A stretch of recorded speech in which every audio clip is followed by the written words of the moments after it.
Now, for many, this winter storm has triggered some anxiety. Some may not get power back for another 6 days. KVUE's Darrenisha Heron spoke with a therapist about how to cope with uneasy feelings after the storm. Darrenisha?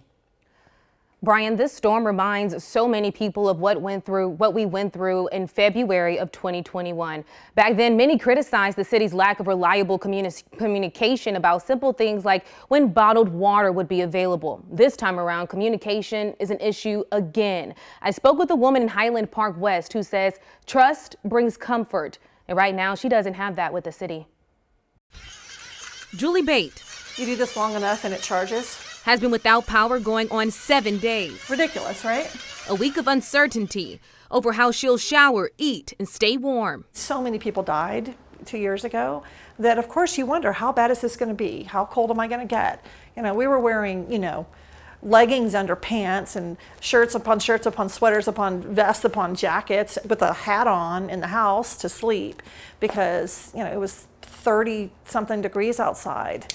Trauma from another historic winter storm. In 2021, hundreds died. Thousands went without power and drinkable water for days. So it's getting a little harrowing. We have to make decisions. Do we stay? Do we leave? Do we buy a generator? So it's kind of triggering a lot of issues. Bate isn't alone.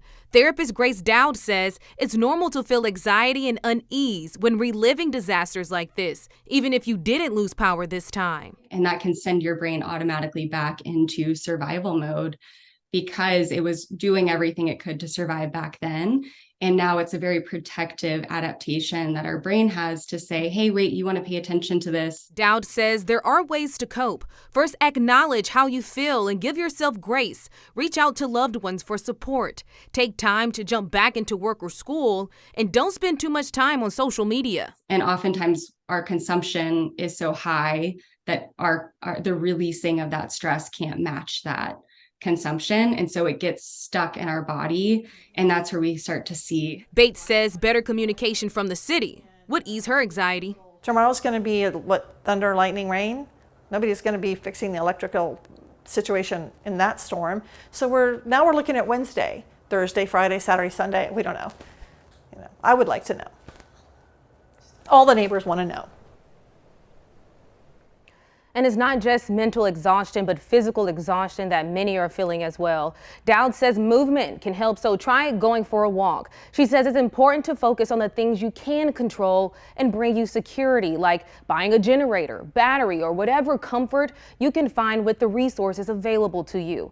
And those who did lose power may feel guilty. Helping the community could ease that. And lastly, just know whatever you are feeling right now makes sense and is valid. Brian? Great points all. KVUE's Darrenisha Heron live in the studio with us tonight. Thank you, Darrenisha.